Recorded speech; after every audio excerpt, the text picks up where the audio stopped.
and welcome to Connected Conversations for Creatives, a place where creatives like you can learn, grow, and connect. I'm your host, Jennifer Carr. Question: what drives a creator to keep pushing forward even when that path is littered with obstacles and setbacks? Is it passion, stubbornness, or a combination of both? And when it comes to the arts, how does collaboration enhance the depth and breadth of our work?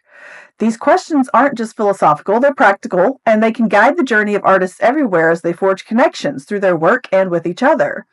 In today's conversation, we'll delve into what it means to truly embrace every life experience, be it joyous, challenging, or downright unconventional, and use it as fuel for creative endeavors. We'll explore the importance of being authentic and honest in your artistic journey, the role of collaboration and community in nurturing creativity, and why it's crucial to trust your instincts as you navigate the complex landscape of the creative industry. And speaking of someone who embodies the spirit of turning the vibrancy of life into spectacular creative expressions, I'm thrilled to introduce today's guest, Molly Hardy. Molly is not just a playwright, but a multifaceted creator who writes, directs, and produces her work. With a career spanning over 4 decades, she has collaborated with renowned talents like Broadway composer and conductor Larry Blank. Molly's latest audiobook is brought to life by the voice of her daughter, Annie Hardy, a talented singer, songwriter, and actress.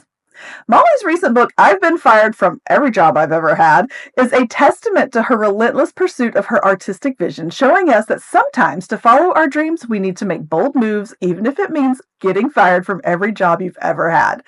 So stay tuned as we connect with Molly Hardy, a true creative force, to hear more about her journey of following passion, valuing relationships, and never giving up on her dreams. So Molly, welcome to the show and thanks for being here. Oh, thank you, Jennifer. I'm thrilled. I'm very excited, and you are clearly a force to be reckoned with in the world of theater and beyond, and we're going to dive into all of that. But let's start at the beginning. Tell us about your early days and what drew you to the arts. You know, it's just was weird coincidences, really. I had no interest in theater. I'd never been to a play when I wrote my first play and ended up touring with it for 30 years. So it was, I knew I wanted to be a writer after I worked for, became pretty successful at computer sales back in the day before women were in outside computer sales. I worked for Memorex and I did that. And after about 3 years, I was like, wow, I have everything I ever wanted and I have money and I have a condo and a fancy car and it just doesn't make any difference. And I just had this kind of vision that just hit me one day that I should be a writer. And I didn't even read, by the way, much. I'm not a big reader, never kept a diary, nothing. And so I just quit my job. It's the only job I ever quit that I wasn't fired from, by the way. I'm not kidding. And I got a van and I took my dog and Maynard, a little Maltese, and I have a horrible sense of direction. So I just decided, I live in California. I just decided if I got on the freeway going north, I would go all the way to Oregon or wherever I ended up. So that's what I did. I knew I wouldn't have to know directions. And so I met people along the way and I tell them, they'd ask me what I'm doing. I said, well, I'm a writer. They're like, yeah, right. What do you write? I'm like, well, I'm not sure yet. And so after a year of that and all these adventures, I came back to LA area and met a man named Kent and married him, had a baby, and then went back to college to figure out how to write. And then that college is the one that put on my first play, the one I toured with for 30 some years. That is wild. And you've clearly had a rich career just in the arts, that you just kind of stumbled upon. Do you ever look back and think this was the moment where I knew this was what I was going to do for the rest of my life? Like, were there these pivotal moments in that early career that just kind of shaped your path? Yeah, I would say the first play that like nobody wanted to direct it, so I took a directing class, and I said, okay, I'll direct it, even though I'd never been to a play. And it was working with the actors and collaborating with them that I really discovered my natural creativity. And the first time we did the show at the school, the head of the school came up to me and said, "You must tour with this play. This is a very important subject for teenagers, and you should go to every high school in our district." And I didn't know what he was talking about. I thought I had written about communication. And he said, "No, this is about teenage suicide." And I said, "No, it's not." And he said, "Yes, it is." I said, "All right." I didn't even realize that's what I had written about. So we toured all the high schools, and then I ended up touring nationwide and all over the state and making a video for the local TV station and stuff. That is wild. So what inspired the story behind your first play? And if it was, you say it was about this was the theme you took from it, and somebody else got a totally different theme from it. So what was the inspiration there, and what did it end up meaning to you? Oh gosh. Well, it's when I look back, I really just stumbled into everything. I wish I could say I was like this passionate writer who persevered and persevered. Kind of in a way I was when I was fired from different jobs. But I really just followed where I felt like I was being led. And what inspired it, I didn't know what inspired it until 2 years into touring with it, when I was watching it from the back of a theater at a high school in Laguna. And I thought, gee, I think I dreamt this play. And I remembered a dream I had 10 years earlier, and it predicted it. I was being told when I was going to die, and there was this character who in the play is just a guy in a baseball cap and a sweatshirt, but somebody pointed out to me, "No, he's an angel." I'm like, "Oh, he's wearing an Angels baseball cap." I just did that because that's my husband's team. It was my husband's team. It was not this deep, thought out, meaningful thing. And then I realized, oh, that's right. I had that dream. And it told me on March 21st, the doctor, quote, angel, was telling me in the dream on March 21st is the day you're going to die. And I was supposed to go to my parents' house with my sister, and we always split the cost for the gas money. Gas was probably 45 cents a gallon back then. And I said, "I'm not leaving the house." That's how real it was to me. She went by herself, and she was in a car accident, and her car was a Volkswagen Bug, was smashed from, she was hit. It was hit and run too, in a little town called Lompoc, where you can't just hit and run and nobody knows your car. But 2 hit and runs in a row, and she was okay, but the car was totally smashed up. And if I had been with her in the driver's seat, I would have died, because they had to use the jaws of life to get her out. Anyway, so I was like, oh, okay, now I'm starting to really get it, that there's something going on here, and I'm just going to go with it. Yeah. Wow. So my first book, I wrote it after having a dream, and I woke up from it and thought, how does this end? I need to know how it ends. And so, and I will say this, it's funny, it's been a theme in several conversations that I've had this month that, your dreams are telling you something. Listen to them. Usually, maybe you had too much pizza the night before and you're having weird heartburn dreams or whatever. That's different. But when your brain is trying to figure something out, or to, nail down a plot or something like that, listen to them, because it's usually a pretty good instinct that you're just not aware of, because your subconscious is always working. Yeah. And I had not dreams, but I had experiences where, usually in the shower, I don't know if anyone else has had this, but I would be like rinsing my hair, the shampoo out of my hair, and all of a sudden lyrics would come to me. the first song I ever wrote, the lyrics came to me that way, and so did the play, and the title of the play, rather, not the play, but the title. Um, and I just thought, I just ran out, soaking wet, with a towel and started writing stuff down. And my husband came in and said, "Hey, when's dinner?" I said, "Stop, stop! I'm having an inspired moment. Don't talk." Oh, I love when that happens.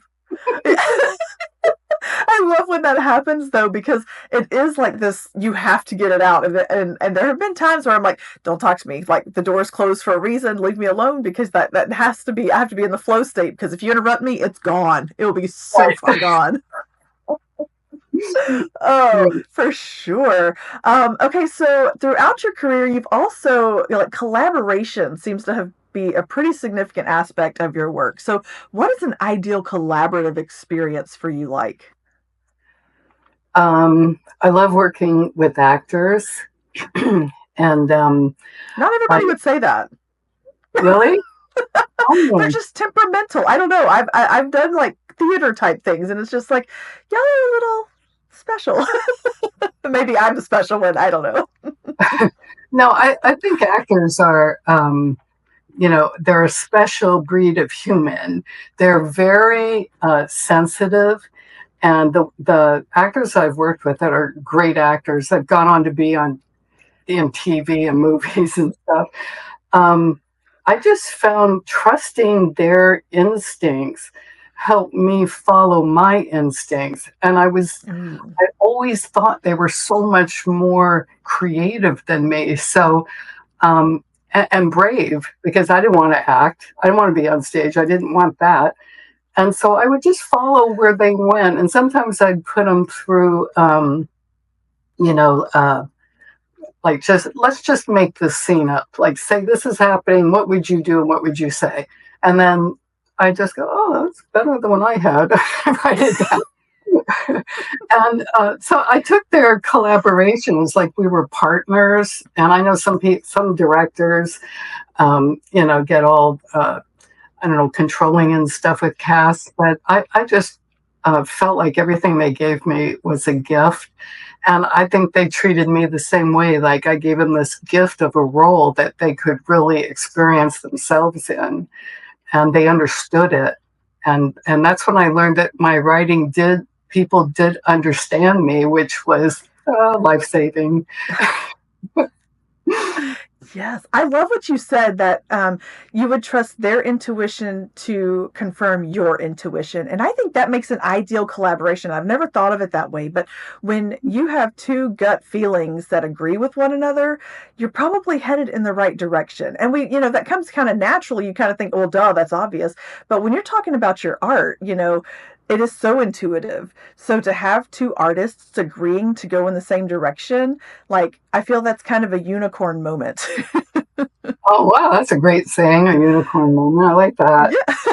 Yeah, I mean that, because it's special, right? It just doesn't happen every single time, because I know that even collaborating with my editor, when she's got a hold of my work and we're talking about stuff, there have been times where I'm like, no, I'm pretty firm on this. It needs to stay. We can reword something, but like the scene needs to stay for whatever reason. But the times that we are on the literally the same page, where she says, this needs to be more, and I'm like, you're right, it needs to be more. I keep feeling that. I just needed you to confirm that it was something I needed to change. And so I like when that happens a lot. Yeah, and it's having the same level of respect for each other that I think allows that to happen.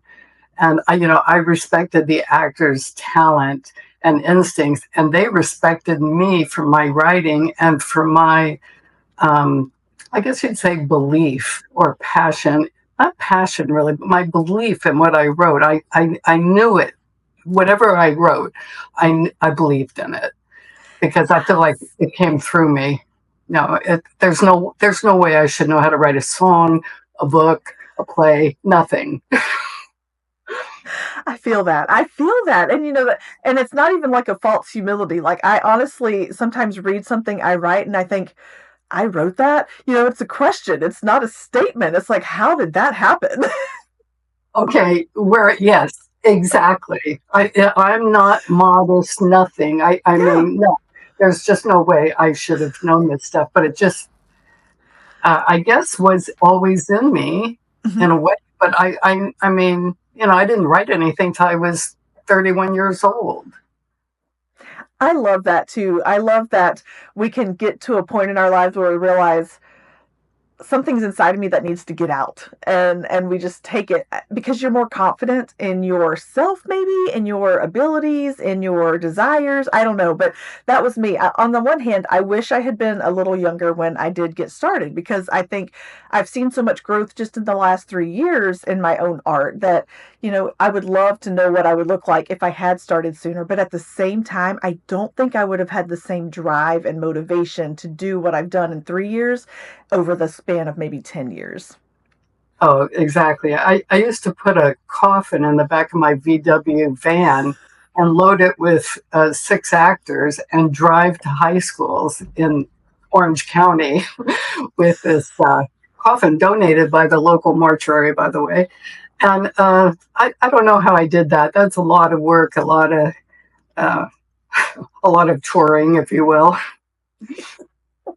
Yes, exactly. So when you get started developing your projects, do you begin with a character? Do you begin with a plot, or like maybe a message you want to convey? What happens when that inspiration strikes? Um, it's been different every time. Mm, The first play I wrote was, from quitting my high-paying job and then touring in my touring, driving in my van around the country with my dog. Um, and so I had this. I wanted to be a writer, but I had no interest in theater. I never thought of theater. It was just a class I took in college, and they said, write a short story, a one-act play, and something else. And my one-act play just kind of went, like in a movie or somewhere, but everyone's got to see this.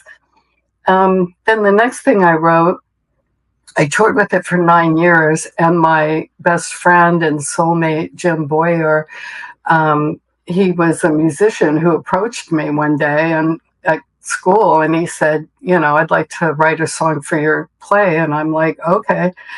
And then we toured for 9 years across the country together, and he did the opening and closing music because different colleges and schools did it.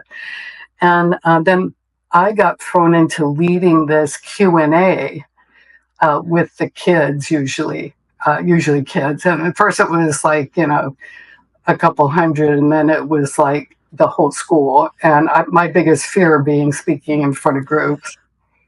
Still nervous about that, but I broke through my fear because I knew there was a higher message and a higher purpose, because all these kids would talk about how they tried to commit suicide, or their brother did, or their friend, or their parent did. And then one of the schools got really involved, and we created a Students Against Suicide group, and they did the play at different schools. Um, and then the second one, my collaborator and soulmate contracted AIDS. And he said to me, you should write, Molly, another play like you did with Heavens North of Here, but it'll address AIDS.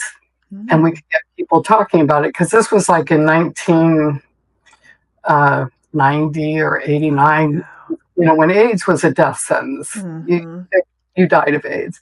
mm-hmm. And so I did it with his music, and I somehow produced it a month before he died. And he came to the show, and he played a song at the end. Um, anyway, that was the first World AIDS Day ever, December 1st. And so we got on the front page of the LA Times, the Orange County Register, the front page of their calendar and Mm-hmm. entertainment. And so he got all that before he died. And then that show went on to be done at Stella Adler Theater in Hollywood, and I did it with um, every. They have a community thing for every gay trans kid in Los Angeles County, like a seminar, and we did it there. And then it was such a hit, they asked us back again. So, so then that's how that happened. And then the third one I wrote was Kitty Claus and the Magic of Dreaming, which everyone thinks is a children's show. I guess it is. I wrote it about believing in hope and in your dreams, even in the face of despair, because I was flattened when Jim died, Yeah. and we were truly soulmates. So that, yes, it's about believe. It's about Kitty Claus. I always have to do that. See, there's a play on the word clause. Uh, and that just came to me as like a short little skit I wrote from my daughter's second grade class. And her teacher said to me, these kids really relate to this show, to this play, and to their parts, because not only have they memorized their lines, they've memorized each other's. And she said, Molly, most of them don't read yet. And I was like, oh, I think I got a thing for kids. And my daughter starred in it, of course, her first show. And then this book, buy it on Amazon, please. There it is. I got divorced. I went to work. I just found most jobs meaningless and empty, and I'd be doing plays on the side. And after probably 25 years, I was at my best friend's house, Joe, and I had just gotten fired from a job with a cult. I didn't know they were a cult, but they want to overturn the United States of America. I'm like, I hadn't even voted up to that time. And so my friend Joe said to me, boy, you sure do get fired a lot. And I said, yeah, I'm noticing that. Like, I think I've been fired from every job I've ever had. And I went, ding, ding. That's a good title for a book. And so 25 years later, I wrote the book. That's awesome. I know this is also unbelievable, even to me. No, that's fantastic though, because where else would you draw experience except life? I mean, you can have a fantastic imagination, but what makes art the best is when you can see something of yourself in it, right? Like those are life experiences. I'm sitting here thinking, I'm like, what a great premise for a book. I accidentally worked for a cult, that would make an amazing book, or a play even. I would watch it. I would read it. Like I'm in it. Let's do this. But there's many chapters in here because there are many jobs I've been fired from. And I had some good jobs because I'm a good BSer. I mean, look at me. You're talking to me. I'm friendly. You need help, I'll help you. And so, I tried all these different jobs, and I had some really good ones. Like I worked for the executive vice president of Fox, a channel that I hate, but I worked there. I worked for the president of a company. I worked for Melanie Griffith, the actress, and a lot of different. I was a waitress. I worked at Bloomingdale's. I have done every job. So if anyone wants to ask me what is the worst job, I'd say, boy, it's a hard choice. But retail's really hard. Retail's really hard. So I worked at Bloomingdale's twice. So it's one chapter in the beginning of the book, and then it's the last chapter as well. I went back from after 20-some years, and they hired me again, unbeknownst to them that I had been fired the first time. So it's working the system, Jennifer.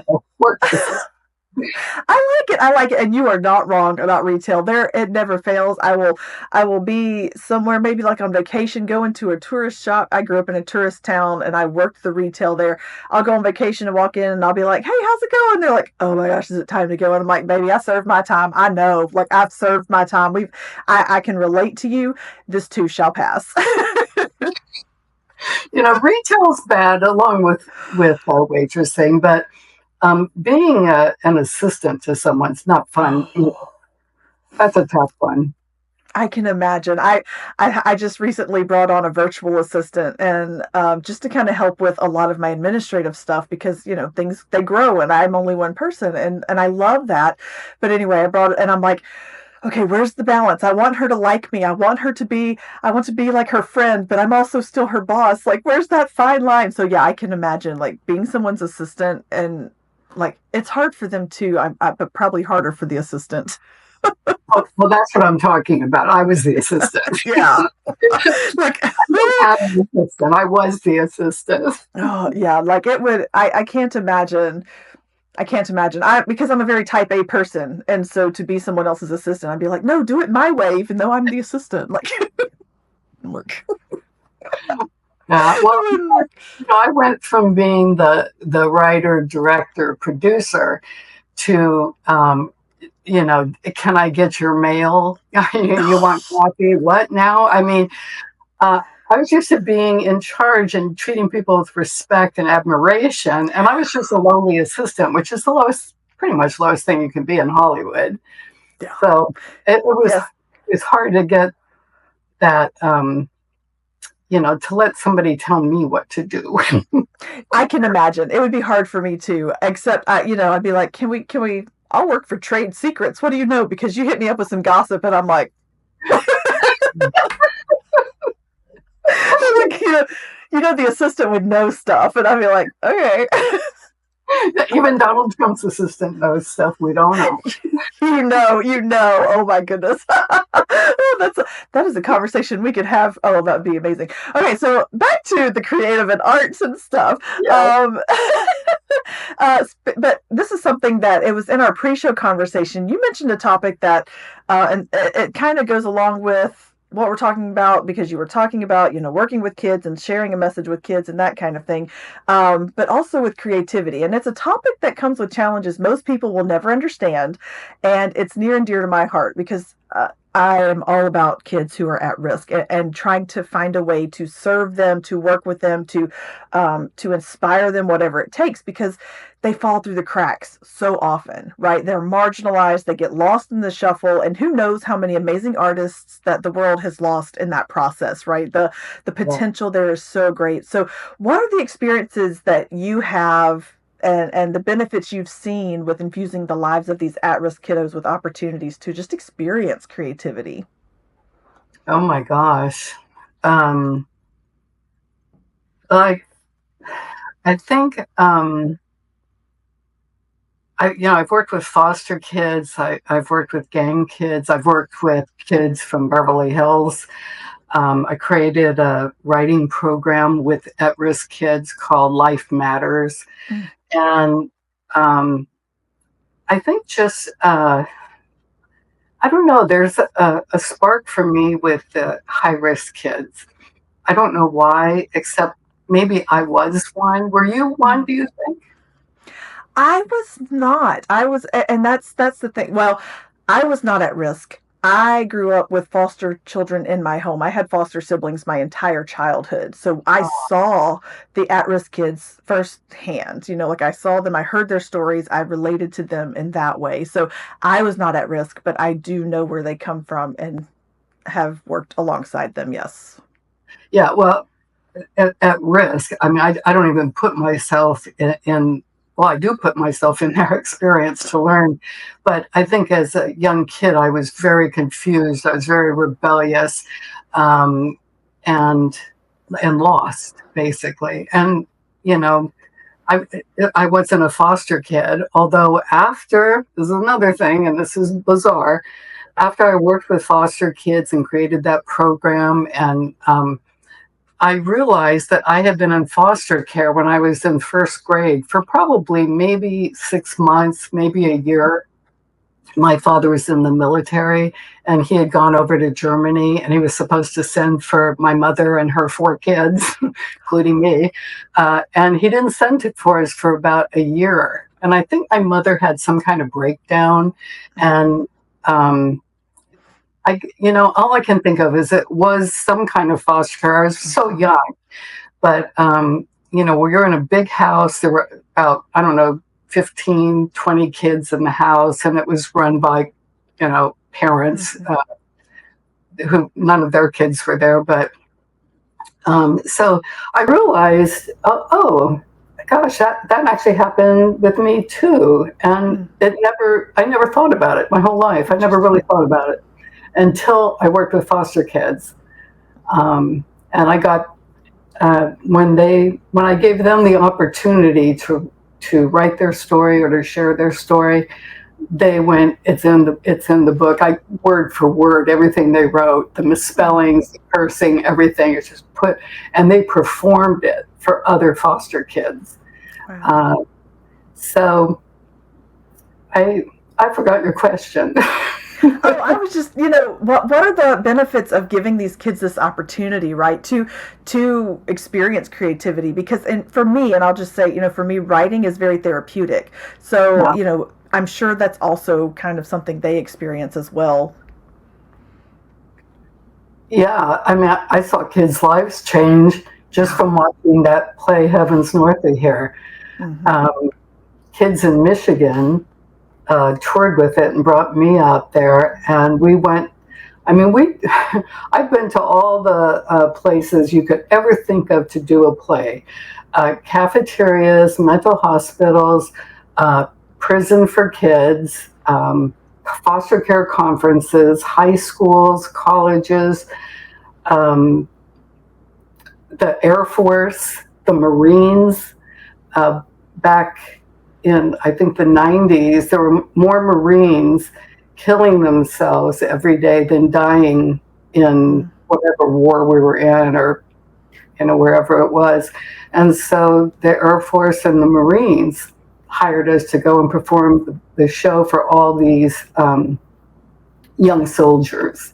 And so I just think it's been such a blessing in my life that I get to see other human beings who open up to themselves and to each other and see their lives change. Yeah. And I think, gosh, I wish someone, when I was that age, would have done that. I think I would have recognized it if they had passed my way, but I'm not sure because I was very rebellious. But so it's just really a privilege. It's been a privilege. Yeah. Oh, I'm sure. And I cannot imagine the just not knowing how many lives have been impacted. Like it's one of those things that you think about it, and it's not your information to know, but to be able to know that would be amazing. Just to say, this person, because they were part of something I started, I created, and then maybe they changed somebody else's life, and just to see that ripple effect. So to know that you have changed one life is enough, but to think, man, how far out do those ripples extend? That's pretty amazing. It was pretty amazing. Every one of those after the play discussions, actually, in the chapter in my book, when I write about that, actors that I've worked with in the past have contacted me and said, I bought your book, and I just cried at that part where you talked about the kid coming down in the audience and saying that he had tried to kill himself, and he would, and other kids reaching out, that it was so impactful on the actors' lives as well, that I had the same troupe for like 9 years. Yeah. Wow. That's pretty fantastic. That's pretty fantastic. So you've mentioned the importance of being authentic and honest in your work. So how do you ensure that you do stay true to yourself? Because the industry of art, just in general, is constantly evolving. The standards are always changing. And I know for me, like in the writing world, like being a self-published author, even in 3 years, the standards of, how to get your work noticed have changed. So how do you stay authentic to your art while also maintaining relevance in the industry? Well, I don't know. I actually don't know how to really write anything outside of my own experience. And so I just I'm always surprised when people would laugh at a line from my play, or they'd be moved to tears at a part where I wasn't sure it was really working, or didn't even know what was the sad part. And so I kind of just riffed off of, kind of like when we're doing this conversation, I'm riffing off of you. I just kind of riffed off the people around me, the actors, both my husbands, who, by the way, are best friends now. They didn't know each other ever for 40 years, and then they met. And we have dinner together, and I run stuff past them sometimes and ask them, how's that sound? And if I can make them laugh or cry, either one of them, then I'm like, okay, well, this is it. I think that's important to have people that you can trust to give you honest feedback like that. My husband he's always my number one alpha reader. Like, he always reads it before anybody else, or I'll throw something at him and be like, what do you think about this? And he'll be like, that doesn't really work. And I'll say, okay, thanks for the feedback. But I don't do that with just anybody, because there's not a lot of people that I can just say, if I say this, one, you're probably going to think I'm crazy. Like, yeah, I talk to invisible people in my head, like, you're going to think I'm weird. And two, your feedback doesn't mean as much to me as his does. Yeah. Because, And I know I've started writing groups. I've belonged to writing groups. And sometimes, it's hard to get into a good writing group where people can be vulnerable, feel they can be vulnerable and honest. And then as a writer, to hear critique from someone you don't really maybe like their writing that much or relate to it that much. And so, I think writers especially, it's always having to, suck up your pride and just, believe in yourself. And that's the second play I wrote, Kitty Claus, believing in yourself and in your dreams, because that's what got me through everything that meant anything. Oh, yeah, for sure. So do you have any ideas in mind for your next project, or is there one you're really excited to talk about? Oh, gosh. No. I'm waiting for inspiration to strike. I am working on Kitty Claus and the Magic of Dreaming as a book, because it was pretty easy to transfer over to a book. It's already written. The story is there. The dialogue is there. The music is there. Just trying to figure out some way to put music in a book, if it's possible. I also have a play I wrote. I wrote as a play and a screenplay. Do you know who Phoebe Snow is? That name is familiar, but I'm not positive I know who that is. She wrote, she was a musician from the 70s. She wrote the song Poetry Man, Gotcha. which, most people know that song. There you go. Yeah, and her music just, changed my life, appealed to me. I felt like I knew her. And my best friend, Joe, same one came up with the I've Been Fired title. He worked at Shelter Records, where she recorded her first album and was nominated for a Grammy for New Artist of the Year. Anyway, so she had a daughter, who was born with affected, like a brain damage, and they didn't expect her to live a year, and she lived to be like 40 or something. Yeah, and Phoebe just stepped back from music pretty much to raise this child with special needs. And then a few years ago, Phoebe died. Her daughter died first, and then Phoebe died. And of the same thing, ironically, like a brain hemorrhage. It was weird. And so I flew to New York, and I interviewed, because my friend Joe knew her producer from Shelter Records, and she went on to record at Capitol Records and different places. She got fired from every job too. All her recording companies fired her, including Shelter. And so I interviewed fans, her producer. I went to the Bitter End nightclub where she first performed, and I write a chapter in my book about that, because that was life-changing, and I felt her in the Bitter End, this little club in New York.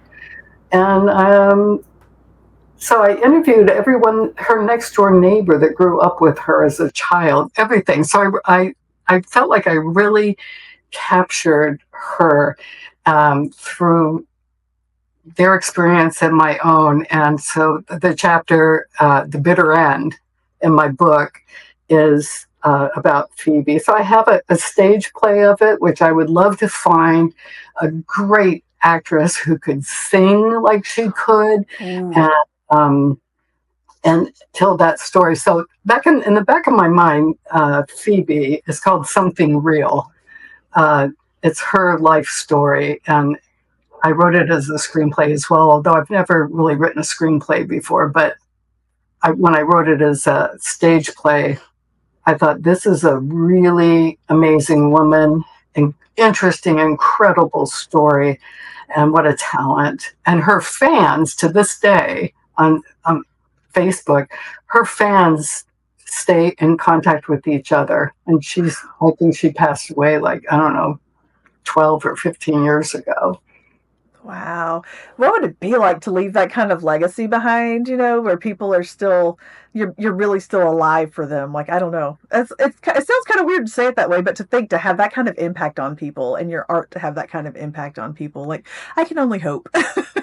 Well, don't you think that's what every artist hopes? I I mean, do. I do. Oh, yeah.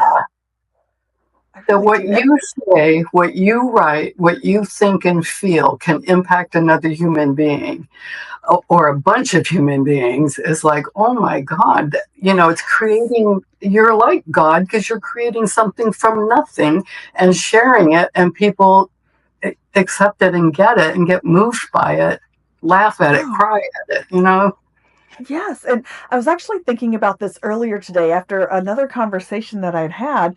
We were talking about how long it can take to get started and to really get your art out there and to move from the beginner level all the way up to a bestseller kind of thing. And I'm thinking, you know what?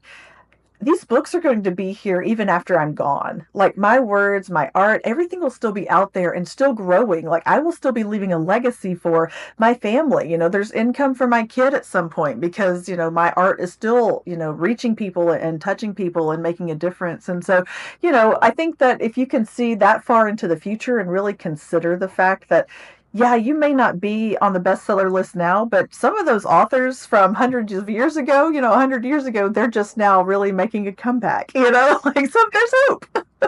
I'm reading them for the first time. So Yes, exactly. So, one day I'll be a bestseller just like, they were. Just it might take me until after I'm dead to do it. It's fine. okay, that's a very hopeful message you're passing on. It's a little macabre as well, but yes, it's great. There's hope. Good luck. Keep working. There's hope. It'll be after you're dead, but there is hope. One day. Okay, so we're to the point of the show that I like to call Flip the Script. And this is where you can take charge of the topic, the questions, or whatever if you are interested in doing that. I totally am because I'm totally interested in you now. Because Okay, go for it. I feel like we have some kind of understanding because we both are writers. So we know that struggle. And so I would like to know, what have you written? Okay, that is a great question. So I write fiction novels, and I Mhm. write in two genres. I wrote my first series is in, excuse me, is in Christian fiction. Excuse me, I got a tickle in my throat.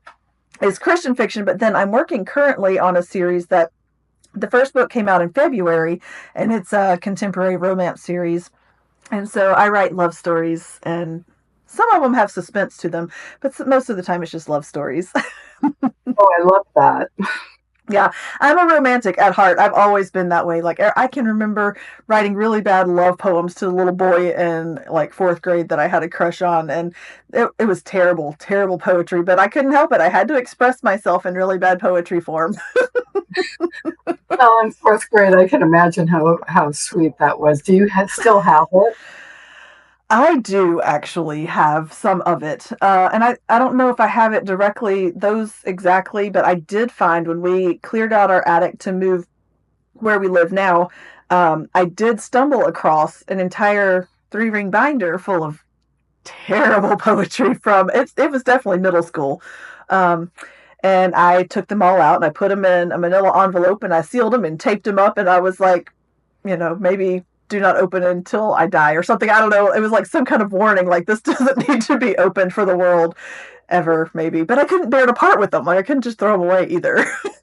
I wish I had kept my stuff. But once again, this is a back to the death thing. I need to go find it after I'm dead. I was talking to my therapist, who I read my writing and my book. I said, okay, now you've read the book, you know about the place. I want to know. I want a diagnosis. What's wrong with me? And he said, I think you might have death anxiety disorder. And I said, oh, that's funny. Yeah, that's no. And but then when I thought about it, I thought, wait a minute, my first play, the opening scene, she gets wheeled in a coffin. The cats are going to be put to death on Christmas Day if they don't get adopted.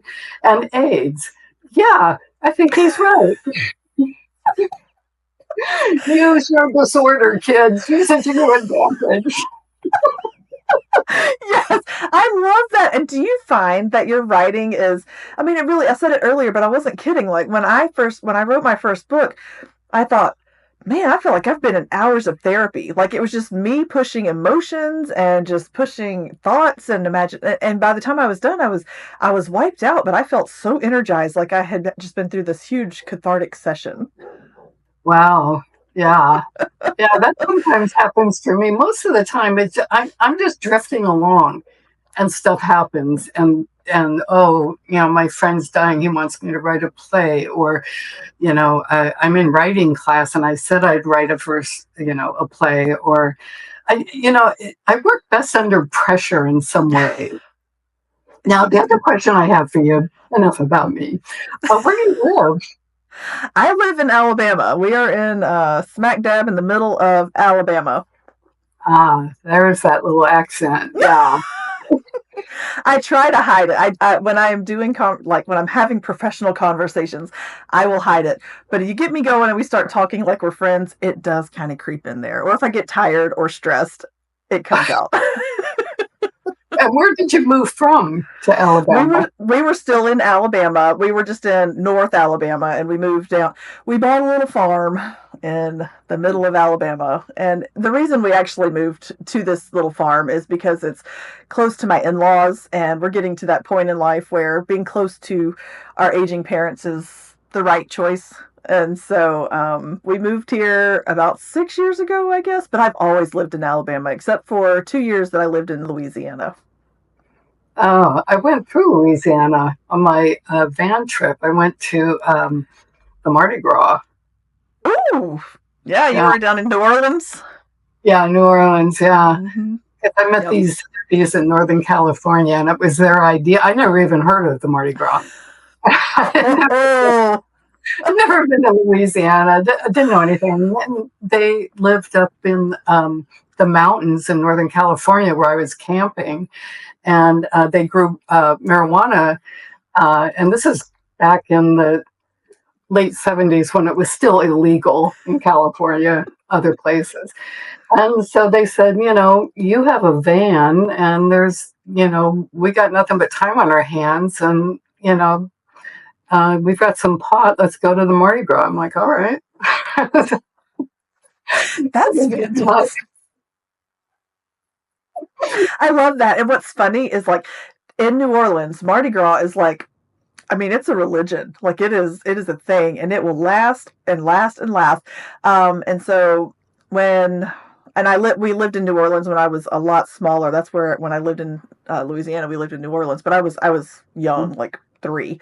And so we moved to Alabama. We were in South Alabama at that point, over in Mobile, which is just over the state line kind of thing. And they treat it pretty seriously too. We had no idea, but like you get days out of school for Mardi Gras down there. So yeah, it's a thing. Wow, it is a thing. Yeah. That was quite an adventure with those two girls. I bet. There's a chapter in my book about them. That's when I changed my name to Molly, by the way, because her name was Sue, but everyone called her name was Suba. And I said, "Why does everyone call you Suba? Is that your full name?" She said, "No, my name is Sue, but I had an Italian boyfriend I used to call Goomba, so he called me Suba." And I said, "Oh, that's pretty cool." And then driving in the van one night, I just said, I think I'll change my name to Molly. And from that moment, like an hour later, she said, "Hey, Molly, pull off at Denny's over here. Let's stop and get food." And from that moment on, I was 30. My name was Molly. I love that. That is such a free, like, just to be so free to be able to say, I think I would like to change who I am today. Like, oh my goodness. Were there personality or lifestyle changes that came with the name change? Yeah. Well, there was, me working at a corporation selling computers, which I'm the most untechnical person you'll ever meet, but I can type. And so I just thought, yeah, Suba changed her name, and when she moved in with her boyfriend, and I can do that too. I was just thinking of it while we were driving along smoking a joint, and I said, I think I like the name Molly, and my real name is Mary. That's which, funny. by the way, Molly is Mary in Irish. I did not know that. I just like the sound of it. Yeah. Oh, that's so neat. I love that. Well, Molly, Yeah. why don't you tell listeners how they can connect with you and your work? Because I guarantee you they can connect with you and they are going to have the best time ever doing it. Jennifer, you're so great. Well, I've got a website, mollyhardy.com. I'm on Instagram and Facebook. What else is there? Twitter. I hardly ever go to Twitter, and I never go to LinkedIn because that's like business stuff, and I've been fired from all those, so I don't keep in touch with them. Yeah, that's for your old life. You don't need That's that. my old life, married life, yeah, whatever. You don't need that kind of negativity in your life. It's fine. I'm with you. LinkedIn is like, no, thank you. No. You're gonna get me fired from LinkedIn. I think I'm on it. Sure. We'll just start our own because they're going to kick me off too. They keep sending me, they're like, "Do you want your free premium trial?" I'm like, "I don't even use the free whatever you've got me now." Like, no, I don't. Thank you. Oh my gosh. Anyway, so, okay, well, we're going to put all of that in the show notes, even your LinkedIn if you would like. If not, that's fine too. But we'll put all of that in the show notes so people can find you and connect with you, connect with your work. Go buy her book on Amazon because it's going to be an intriguing, it's sitting on my Kindle waiting for me to find a free weekend to sit down and read it. So I'm very excited. Do you read or do you do audiobook? It depends. Like usually I read way faster than I can listen to something. And so it depends on if I have a lot going on. If I'm folding laundry, I'll put in an audiobook kind of thing, but I prefer to sit there with the Kindle in my hand and read. Yeah. Well, if you do listen to the audiobook, that's my daughter, Annie Hardy, who is a well-known musician of certain ages. And she's got several albums out, and she's also an actress. And she's been in 3 different movies that I know of. So she narrates the book. And the producer, who is her best friend named Joe, we both have a best friend named Joe Cardamone. He's a musician and a producer. And he told me, I think she actually channeled you through that book. Because she's out there. I mean, she is an amazing talent and a risk taker, much more than me. So Annie Hardy, Giant Drag is the name of her band. Nice. Well, I love that you collaborated in that way because I guarantee you she does, because she's part of you. I guarantee you that there is a lot of you in that book, more than you would get if it was a stranger narrating it, because she's probably heard those stories firsthand, right? She's heard you tell a lot of these stories. And so I think that's a pretty fantastic little tidbit to add in there. That's kind of cool. Well, what's really weird though is there's probably she probably knows more about me now than she ever did or ever that I wanted her to know. Um, and she told me there was one chapter they were recording when I worked at Fox, and she said Joe had to stop because he was laughing so hard, and it was this random thing that I did when I was driven to the edge of insanity when I worked there, where I was really not the best coworker you'd ever want in the world. And that's what they were laughing at, that I was so honest about how horrible I was to this coworker of mine. And I thought, wow, everything else that's in there, having, met her dad, having become a writer, no, she wanted to know if I really sprayed Lysol on that girl's pictures of her family when she got on her desk. I'm like, yeah, I did. It dripped down. It was terrible. I was horrible. I know it. But that's what work is to me. So you earned your pink slip on that one. Got it. Oh, I love that line. See, now that's a line I'm going to steal from you. Absolutely. By all means. What's mine is yours at this point. That's so funny. All right. Well, Molly, I have one final question for you, and it is a big question. And so, think about it, take your time, but you're going to change somebody's life when you answer it. So no pressure or anything. Okay.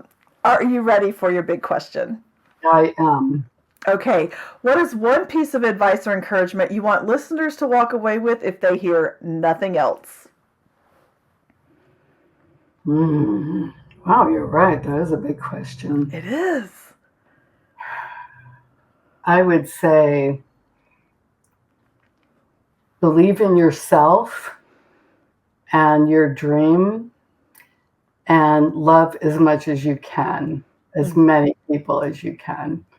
And it doesn't matter if you sell a book or get on a bestsellers or have your play done in Broadway. If you do that in your life and just follow your dream will turn out however it turns out. Probably not on the bestseller list until you die. Sorry, Jeff. And maybe not even then. But just staying true to who you are and stop doubting yourself if you're doubting yourself, which I tell myself that every day. I love that advice. And you're never going to regret loving somebody. Does love end in hurt sometimes? But you're going to always look back and you're going to have learned something from it. So you're never going to regret loving. And so I think that is a huge piece of advice that we don't hear often enough. And I would take it one step further and say, love yourself more, because we don't do that enough either, And if you do love yourself, then you will believe in your dreams more strongly. And if you don't, who will, So yes, I love that. Hey, better said than what I said. You should write that down. It's really good. It was a team effort because you made me think that, yes, love other people. And I do try really hard to love other people. But if I don't love myself, it's really hard to give something I don't have. So Right. Yeah. Wow. Well, this was a fantastic conversation, and I appreciate you hanging out with me and just taking the time out of your day to do this, because I know it's kind of random sometimes to sit down and talk creativity for an hour, but I love doing it, and I hope you do too. Well, I love this. I love you. I think you're brilliant. I'm gonna get your books and read them. And I want to stay in touch with you, because how often do you meet someone that you can vibe like this with,